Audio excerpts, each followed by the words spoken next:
제가 신학교 다닐 때 참 좋아했던 교수님이 자기 안에 있는 질투심, 두려움 이런 세 가지 감정을 가지고 책을 쓰셨는데 이 성경 구절에서 빌어와서 세 마리 여우 길들이기라는 책을 썼습니다. 우리 교회도 있습니다. 참 재밌게 쓴 책인데 제가 이번 설교를 준비하면서 어쩌면 우리의 신앙생활, 더 넓게는 우리의 인생, 우리의 개인의 삶을 망가뜨리는 여우들이 있구나 하는 생각이 들었어요. 적어도 그 여우들이 오늘 본문으로부터 다음 주까지 이어지는 세 가지 본문 속에 나오는데 그 세 가지가 두려움과 탐심과 염려라는 생각이 들었습니다. 그래서 우리의 포도원을 망가뜨리는 세 마리 여우 잡기 시리즈로 설교를 좀 하려고 그래요. 여러분 두려워하는 것들이 여러분 안에 있어요? 제 마음에도 두려운 것들이 있습니다. 누구나 그 두려움이 있을 거예요. 근데 그 두려움이라고 하는 것은 우리의 위선과도 연결되어 있고 우리의 부끄러움과도 연결되어 있어요. 오늘 이 말씀을 통해서 우리 자신을 살펴보고 정말로 우리 두려움을 이길 수 있는 방법, 진짜 우리가 두려워야 할 존재가 누구인가를 살피는 시간이 되었으면 좋겠습니다. 사실은 오늘 우리가 함께 읽은 이 본문은 더 큰 맥락 속에 있어요. 예수님께서 말 못하게 하는 귀신 들린 사람을 고치셨어요. 원래 이런 사건이 일어나면 사람들은 놀라고 그런 일을 행한 예수님을 존경해야 할 텐데 그곳에 있던 유대인들, 특별히 오피니언 리더들이라고 하는 바리새인이나 서기관들이 트집을 잡기 시작했습니다. 아마 예수님이 행한 이 기적은 귀신의 왕 바알세불의 힘을 빌어서 행한 거야. 이렇게 예수님에게 트집을 잡았고 어떤 사람은 정말 네가 스스로 한 일이라면 하늘로부터 오는 표적들을 더 보여보라고 너를 증명해보라고 얘기를 합니다. 그런 논쟁 속에 있을 때 한 바리새인이 예수님을 점심 식사에 초대해요. 근데 점심 식사 자리에서 예수님께서 손을 씻지 않고 식사를 한 그것을 가지고 또 예수님과 그 바리새인들 사이에 논쟁이 벌어졌고 예수님이 크게 화를 내면서 화 있을진저 바리새인들이요, 화 있을진저 서기관들이요 하면서 그들을 심하게 꾸짖어요. 이 분노가 일었던 바리새인과 서기관들이 어떻게 해서든 예수님에게 트집을 잡아서 예수님을 가두려고 하는 의도를 가지고 예수님께 계속 질문하는 그런 상황이었어요. 그런데 그런 상황에서 수만 명의 사람들이 예수님 주위로 몰려들었어요. 여러분 생각해 보세요. 이렇게 모여든 사람들이 왜 여기에 모였을까 하는 거예요. 어떤 사람은 바리새인이나 서기관의 편이 되어서 적개심을 가지고 예수님에게 트집을 잡으려고 모였을 거예요. 어떤 사람은 왜 사람들이 여기 모여드는가 해서 호기심 때문에 모인 사람들도 있었을 거예요. 그러나 어떤 사람은 예수님이 보이신 그 큰 기적들 때문에 예수님을 따르고 싶은 존경심 때문에 모인 사람들도 있었을 거예요. 적어도 수만 명이 모인 그 자리에서 예수님이 연단에 올라서서 마이크를 가지고 큰 소리로 외치는 연설이 아니라 그냥 예수님 가까이에 붙어서 예수님의 목소리가 들릴 법한 몇십 명의 사람들에게 하시는 말씀이 오늘 본문의 말씀이에요. 예수님께서 먼저 제자들에게 이렇게 말씀하세요. 바리새인들의 누룩, 즉 외식을 주의해라. 그들의 위선을 좀 경계해라. 이런 거예요. 바리새인들은 실제로 자기들 속에서는 예수님 보시기에 은밀한 불의를 행하면서도 공적으로는 그럴듯한 옷을 입고 그럴듯하게 말을 하고 괜찮은 지식을 가지고 좋은 사람들로 비춰지고 있었기 때문에 그렇습니다. 그런데 그들의 가르침은 마치 우리가 밀가루 속에 넣는 이스트처럼 헛되게 부풀려서 잘못하면 빵을 오염시킬 수 있는 그런 역할을 한다라고. 그래서 예수님께서 그것을 주의하라고 합니다. 그러면서 예수님이 가려져 놓은 것이라고 해도 벗겨지지 않을 것이 없고 숨겨 놓은 것이라 해도 알려지지 않을 것이 없을 것이다. 골방에서 얘기하는 것을 지붕 위에서 선포할 때가 올 것이다 라고 예수님께서 말씀하십니다. 오늘 본문의 상황은 수만 명이 모이던 상황에서 먼저 제자들에게 바리새인들의 누룩 곧 위선을 경계하라고 하신 말씀입니다. 근데 여러분 잘 생각해 보세요. 그럴듯한 사람이에요. 직업도 좋고 학력도 좋고 뭔가 자기를 내세울 만한 사람이 사람들 앞에서는 양복을 입고 그럴듯하게 비치지만 자기 혼자 있을 때는 마음대로 행하는 거예요. 뒤로 돈도 받고 다른 사람들을 괴롭기도 하는 거예요. 이런 사람들이 위선을 한다는 건 뭐냐면 은밀하게는 악을 행하면서 겉으로 드러날 때는 점잖은 척 하는 거죠. 그런 것이 위선이고 외식이에요. 근데 예수님의 제자들의 형편을 보면 사실은 그런 존재들이 아니거든요. 예수님의 제자들은 사실은 어부들, 그 다음에 그 당시에서 소외받던 세리들, 독립운동하려고 했던 열심당들, 이런 사람들이 예수님의 제자들의 가까운 그룹이고, 예수님을 따르는 조금 더 확대된 제자들의 그룹도 그렇게 외식을 행할 만큼 그럴듯한 사람들이 아니었어요. 그런데 왜 예수님은 바리새인들의 누룩 외식을 주의하라고 했을까 하는 거예요. 천천히 생각해 보면 이 바리새인들이 행하는 외식은 자기들이 그렇지 않은데 그런 것처럼 행동하는 외식이라고 하면, 어쩌면 제자들에게 경계하는 외식은 그런데 그렇지 않은 척하는 외식이 아닐까 하는 생각이 듭니다. 특히 지금 예수님의 제자들은 그 사회에서 아웃사이더들이었어요. 그래서 자신들의 주장을 마음대로 주장하면서 설득하거나 그것을 인정받도록 할 수 있는 힘이 없었어요. 그래서 예수님을 따르고 믿고 있지만은 박해나 어려움의 상황이 있으면 사실은 난 예수님 믿지 않아요, 이렇게 말해야 할 형편에 있는 사람들이었죠. 마치 베드로가 숯불 앞에서 어떤 여종이 너도 갈릴리 사람 아니냐 할 때 난 예수님을 전혀 모른다 말하는 것처럼 그런 상황에 처해 있는 게 예수님의 상황이고, 이 복음서를 읽는 그 당시 초대교회 사람들도 자신들이 예수님의 제자임에도 불구하고 오히려 예수님의 제자가 아닌 척해야 먹고 살 수 있고 생존할 수 있는 사람들, 그런 사람들이었을 거예요. 그래서 예수님은 너희들이 예수님의 제자임에도 불구하고 예수님이 제자가 아닌 척하는 그 외식, 그것을 주의하라고 말씀하셨던 것으로 보입니다. 서로 밟힐 만큼 많은 군중이 모여들었어요. 그 중에는 예수님을 따르려는 사람들과 트집을 잡아 공격하려는 사람들이 섞여 있었던 것이죠. 이런 상황에서 주님은 당신을 따르는 제자들이 두려움에 처한 상황, 박해의 상황, 노출되면 부끄러울 것 같은 그런 상황 가운데 있을 때 어떻게 행동해야 할 것을 가르치는 것이 오늘 본문입니다. 그 말을 한마디로 하면 두려워하지 말라 하는 말씀입니다. 이 두려움은 부끄러움과 연결되어 있습니다. 내 어떤 현실이 노출되면 내가 부끄러울까 두려워서 내 자신을 감추려고 위선을 하는 것이죠. 여러분도 혹시 부끄러운 것이 있습니까? 내 과거나 내 현재나 내 현실이나 이런 것들. 여러분에게 무엇이 있습니까? 내 몸무게가 몇 킬로인가? 내 외모가 잘생겼는가? 나는 어느 학교 출신인가? 나는 과거에 어느 직장을 다녔고 어떤 일을 했던가? 과거의 어떤 나의 모습들이 나의 부끄러움으로 다가오면 나는 그런 것들을 감추고 싶어 합니다. 그리고 다른 사람들은 나를 그런 듯한 사람으로 보지만 나는 그렇지 않다는 것을 숨기고 살아가는 위선에 빠질 수가 있는 것이죠. 오늘날 그리스도인들도 그런 비슷한 처지에 있는 것 같아요. 내가 예수 믿는 사람이다 말하기를 주저하는 시대가 아닐까 싶습니다. 어제가 3.1 독립운동이 있었던 날인데요. 그 당시에는 기독교인의 비율이 1%였는데 그 나라의 독립운동을 주도할 만큼 적극적으로 명예롭게 행동했던 세대였습니다.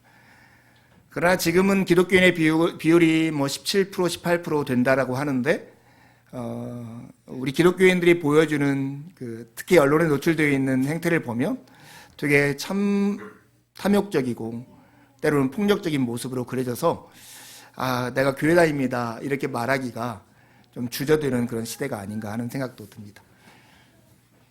그러나 이유와 상관없이 내가 예수님을 따르는 제자라고 하는 그 말을 말하기를 주저하지 마십시오. 그리고 내 개인적으로 내 키가 어떻고 몸무게가 어떻고 내 학력이 어떻고 내 가정이 어떻고 내 형편이 어떻다는 걸 말하기를 주저하지 않길 바라요. 부끄러우면 우리는 그것이 노출될까 두렵게 되고, 그 두려우면 나를 감추는, 그래서 나를 스스로의 감옥에 가두는 그런 자리에 빠질 수 있기 때문에 그렇습니다.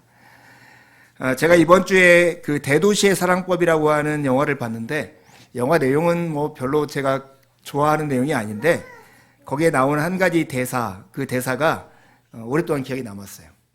이런 거였어요. 네가 너인 게 어떻게 너의 약점이 될 수 있어? 이런 대사였어요. 이건 사실은 동성애 관련 영화였는데 내용에 막 동의가 되는 건 아니지만 그런 거예요. 네가 너인 게 왜 너의 약점이 되겠냐고. 내 실패가, 내 학력이, 내 키가, 내 외모가, 내 가족이 왜 내가 나인데 이것이 나의 약점과 부끄러움이 되겠냐고요. 여러분 혹시 마음속에 그 약점처럼 마음에 있어서 이것이 노출되면 부끄럽고 내가 다른 사람에게 비난을 받거나 소외될 것이라고 생각하는 어떤 것이 있다면 두려워하지 마십시오. 여러분이 여러분 자신인 것이 왜 약점이 될 수 있습니까? 괜찮습니다. 하나님은 우리 모두를 있는 그대로 보시면서 사랑하시는 분이십니다. 여러분 습한 곳에는 곰팡이가 피어오는 것처럼 자신의 마음 가운데 부끄럽고 두려운 현실이 생기면 그곳에서 위선이라고 하는 곰팡이가 피어오르기 마련입니다. 여러분 우리가 이런 현실 가운데서 우리의 삶도 망가뜨리고 우리의 신앙도 망가뜨리는 이러한 두려움을 어떻게 해결할 것인가, 오늘 본문이 우리에게 잘 설명해 줍니다. 4절에 7절에 보면 예수님께서 우리에게 두려워하지 말라고 하는데 예수님이 뭐라고 말씀하시면서 그 얘기를 시작하냐면 내가 내 친구 너희에게 말하노니 이렇게 말씀하세요. 예수님은 예수님의 제자들을 친구라고 부르시면서 그 얘기를 하는 것이죠. 친구는 참 좋습니다. 제가 이번 주에 승철이하고 승민이 데리고 제 친구에게 가가지고 진로에 대한 상담을 받고 그 친구가 사준 갈비를 실컷 먹고 이렇게 서울에 왔습니다. 그게 친구죠. 제가 돈 하나 지불하지 않고 그냥 친구라는 이유 때문에 부탁을 했는데 넉넉하게 그렇게 해줘서 제가 얼마나 이렇게 어깨가 이렇게 올라갔는지 모릅니다. 예수님이 우리 그 제자들을 이렇게 부르시는 거죠. 내 친구인 너에게 이르노니 두려워하지 말라. 두려워하지 말 두 가지 이유를 예수님께서 말씀하세요. 첫 번째 이유는 우리가 두려워하는 대상이 그렇게 위험한 존재들이 아니라는 거예요. 기껏 해야 그들은 우리의 몸만을 죽일 수 있는 존재들이다 하는 거예요. 특히 하나님과 비교해서 그들을 두려워하지 말아야 할 이유를 얘기해요. 그들은 몸을 죽이고 그 외에는 능히 더 못하는 자들이지만 하나님은 죽은 후에 지옥에 던져넣는 권세까지 있는 분이 하나님이시다 하는 거예요. 하나님에 대한 두려움, 하나님이 얼마나 크신 분이라 생각하고 하나님 옆에 우리가 두려워하는 대상들을 두면 그 두려움의 대상이라고 하는 것은 별 볼 일 없는 것으로 우리가 받아들인다는 거예요. 벵겔이라고 하는 신학자가 이렇게 얘기했어요. 하나님만 두려워하는 사람은 하나님이 아닌 곳에 대해서는 조금도 두려워하지 않는다. 그러나 하나님을 두려워하지 않는 사람은 하나님 외의 모든 것을 두려워한다. 여러분, 사람들의 평가, 두려워한다고 하는 게 사람들의 평가나 사람들의 인식, 그들이 나를 어떻게 볼까를 의식하고 살아가는 것, 이것이 두려움인데 이것을 두렵게 여기고 시작하면 하나님을 업신여기기 시작하고 하나님에 대한 두려움이 사라집니다. 그러나 하나님이 나를 보고 있다고 생각하면 사람들의 평가로부터 정말로 자유로울 수 있습니다. 실제로 우리의 삶 가운데서 해보면 하나님이 나를 여기서 보고 계시다 생각하면 사람들과의 관계에서 얼마나 크게 자유를 누리는지 말로 표현할 수 없습니다. 하나님과 우리가 두려워하는 대상을 비교해보면 우리가 두려워하지 말아야 할 이유가 분명해집니다. 그런데 두 번째 두려워하지 말아야 할 이유는 우리에게 더 구체적입니다. 진짜 인간이 마땅히 두려워야 할 유일한 존재가 하나님이신데 그 하나님이 우리를 어떻게 보시는가 하는 거예요. 오늘 본문에 보면 이렇게 나오죠. 참새 5마리가 두 아사리온에 팔리는 것이 아니냐. 그러나 하나님 외에는 하나님 앞에서는 그 하나도 잊어버린 바 되지 않았다고 얘기해요. 참새 5마리가 두 아사리온, 이게 참 어렵잖아요. 근데 이 참새라고 하는 말의 정확한 표현은 작은 새들이에요. 그 당시 가난한 사람들이 즐겨 먹는 먹거리였어요. 근데 시장에서 참새 5마리를 사는데 드는 비용은 두 아사리온인데 한 아사리온이 16분의 1 데나리온이에요. 어떤 한 사람의 품삯의 16분의 1 정도. 10만 원으로 치면 16분의 1 정도면 한 2, 3천 원, 3천 원 정도 하겠죠. 두 아사리온이면 한 6천 원 하는 거예요.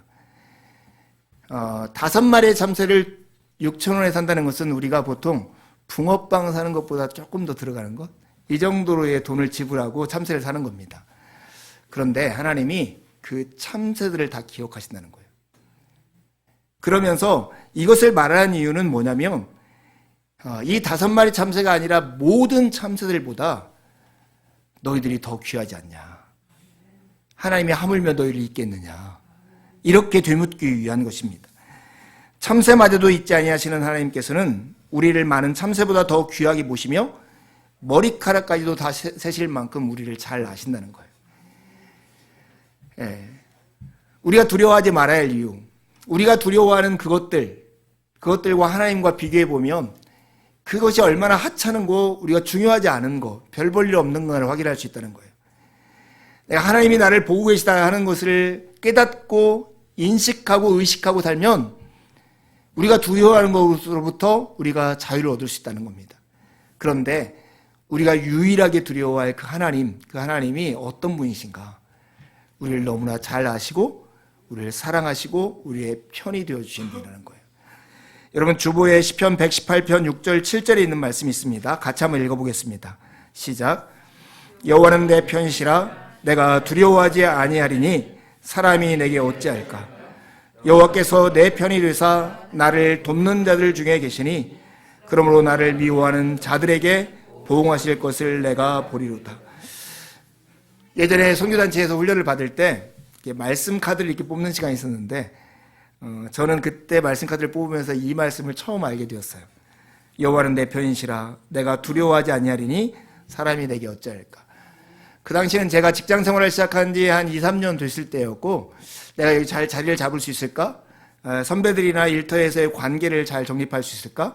마음속에 불안하고 두려운 마음들이 있었던 그런 때였습니다. 그런데 이 말씀 한마디가 저에게 얼마나 큰 응원과 힘이 되는지 모르겠어요. 여호와는 내 편이시라 내가 두려워하지 아니하리니 사람이 내게 어찌할까. 딱 이런 거죠. 학교에서 어떤 아이가 계속 저를 괴롭히는 거예요. 아주 학교 가기도 싫고 힘들어요.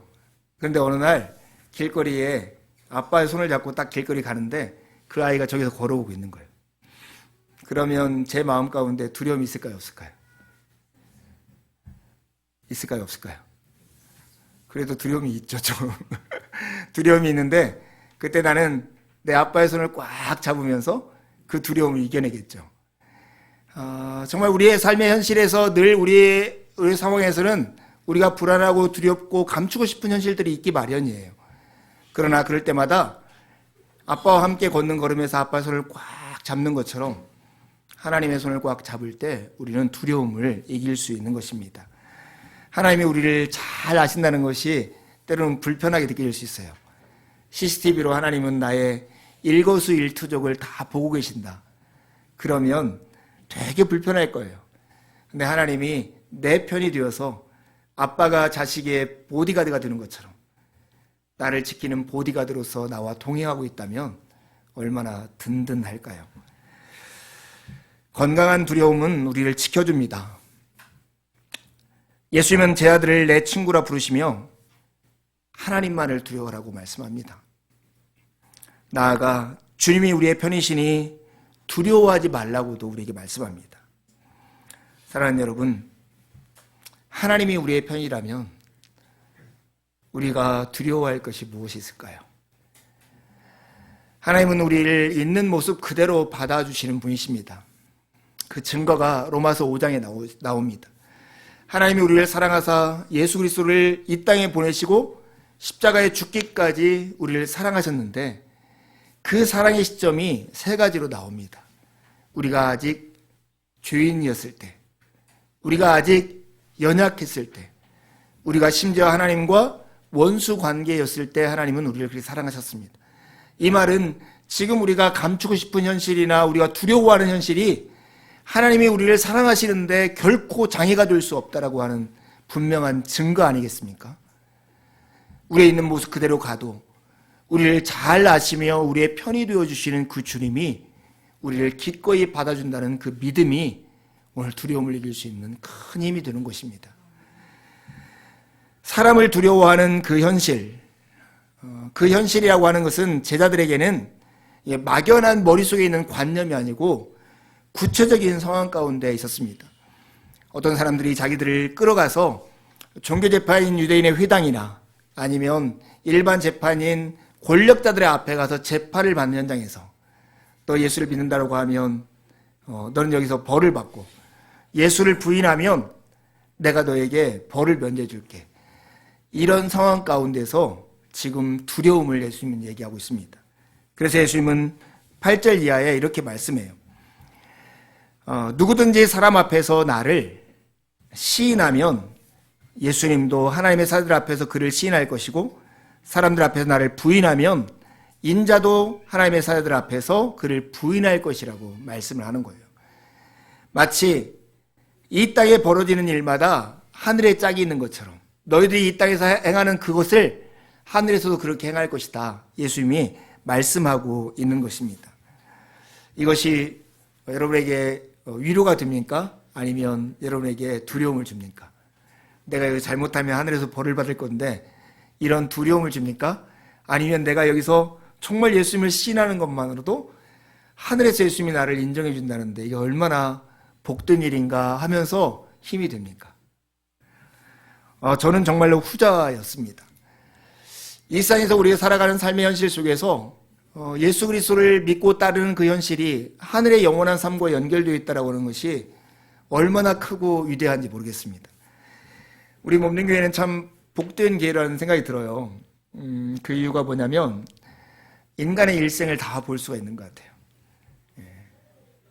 희마나 아영이처럼 이게 간단장애 아이들부터 시작해서 우리 한고사님처럼 이제 연륜이 있어가지고 몸에 이곳저곳 다 아프신 권사님도 계셔서 우리가 어떻게 자라서 어떻게 성장하고 어떻게 늙어지는가 하는 것을 전체를 볼 수 있는, 그리고 전 세대가 함께 서로 어울리면서 이야기할 수 있는, 초등학생들도 있고 중고등학생들도 있고 대학 이렇게 쭉 골고루 이렇게 펼쳐져서 서로의 삶을 볼 수 있는 참 복된 공동체라는 생각이 듭니다.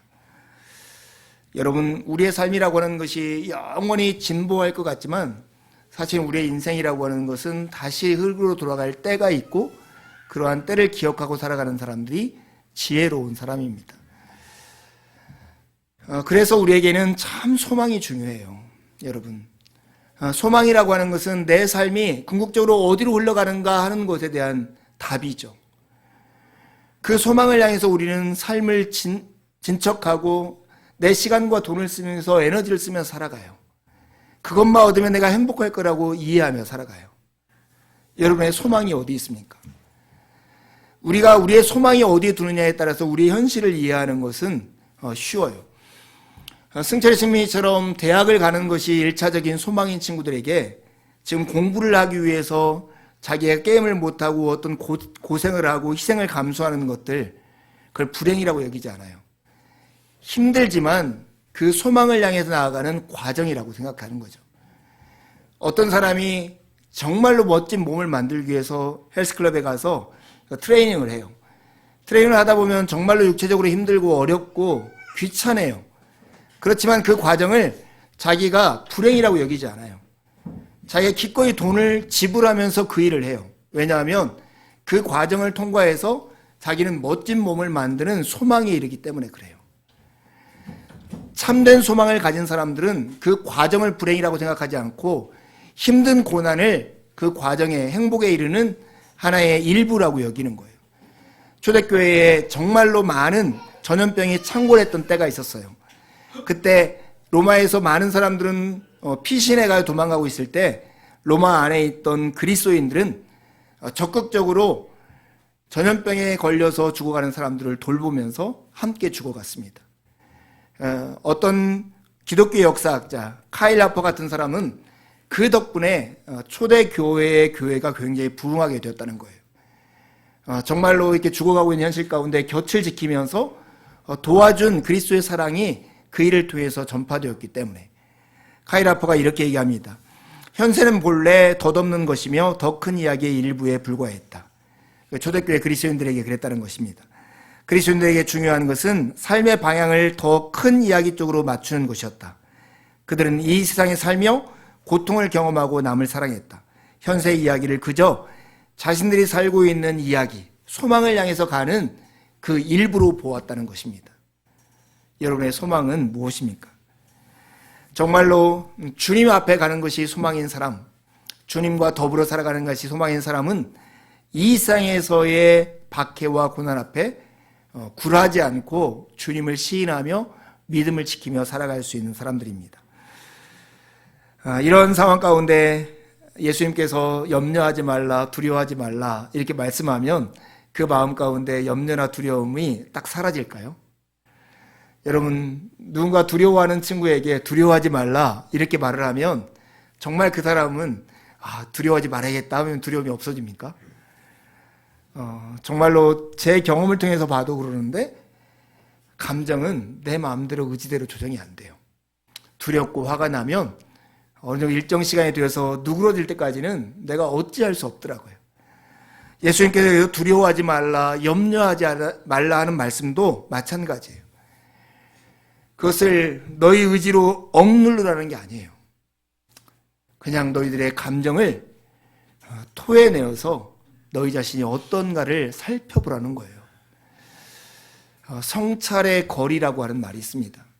자기 마음 가운데 있는 것이 하나도 보이지 않는데 자기의 감정을 누구인가 말을 하거나 이게 토설해내면 자기 안에 숨겨져 있는 것이 무엇인지를 자기가 이렇게 객관화시켜서 볼 수 있는 거리, 이것을 성찰의 거리라고 합니다.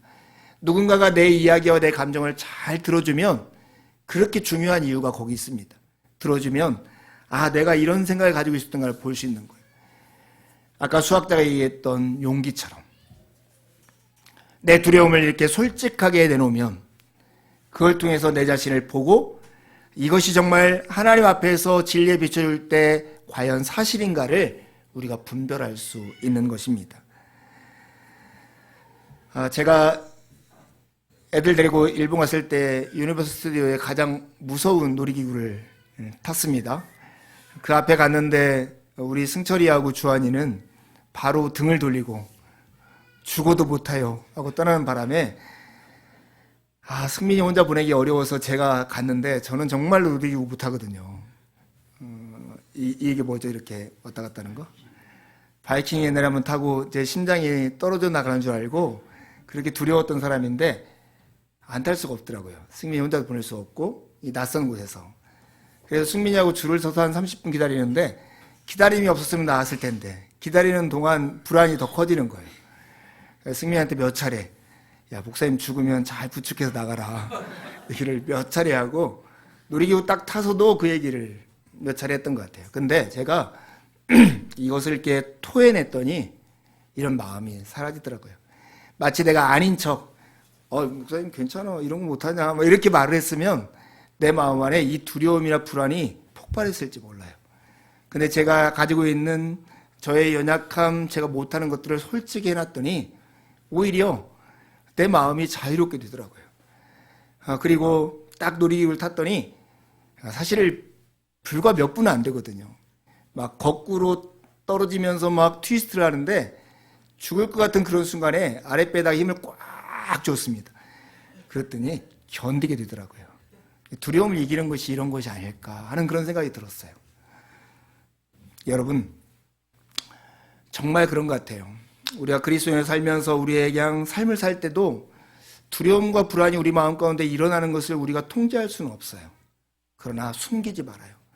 숨기면 두려워지고 두려워지면 우리가 거짓되게 살 수밖에 없어요.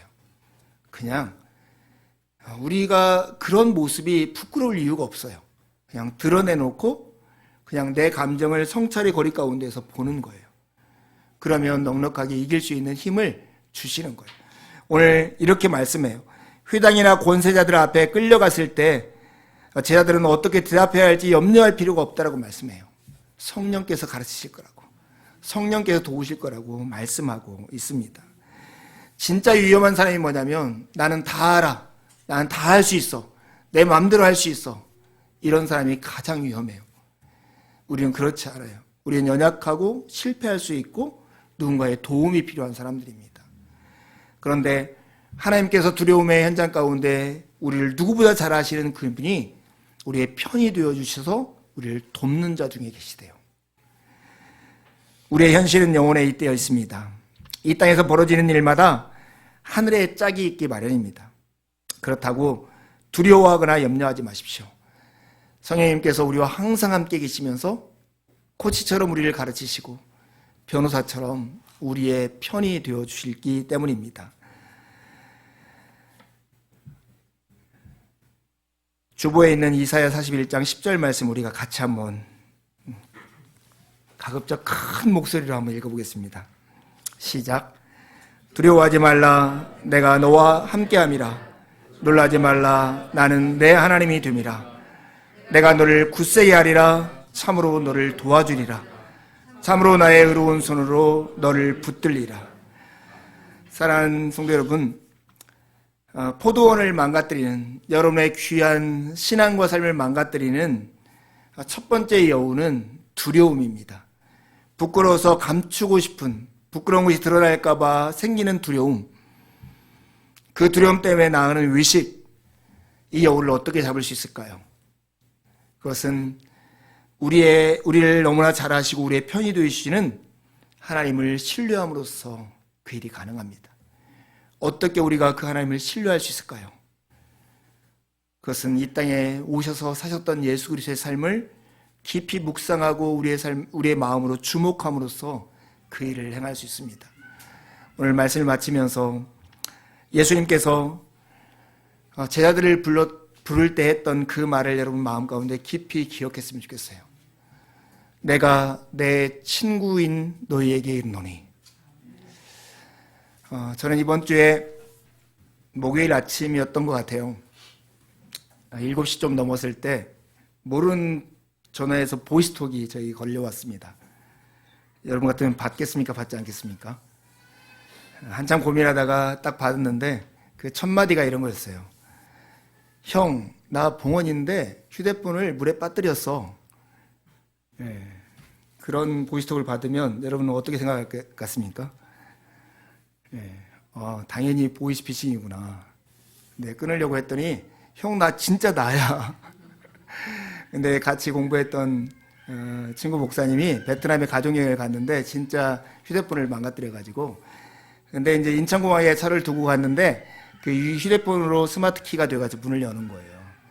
가지고 와도 그 차를 못 여니까 자기 그 부목사님한테 차 키를 우리 집으로 보낼 테니까 가지고 있으라는 거예요. 자기 공항에 도착해서 우리 집에 와서 가져가겠다고. 여러분 같으면 어떻게 하겠습니까? 가져와, 가지러 와, 그렇게 하겠습니까? 네, 그래서 내가 가져다 줄게.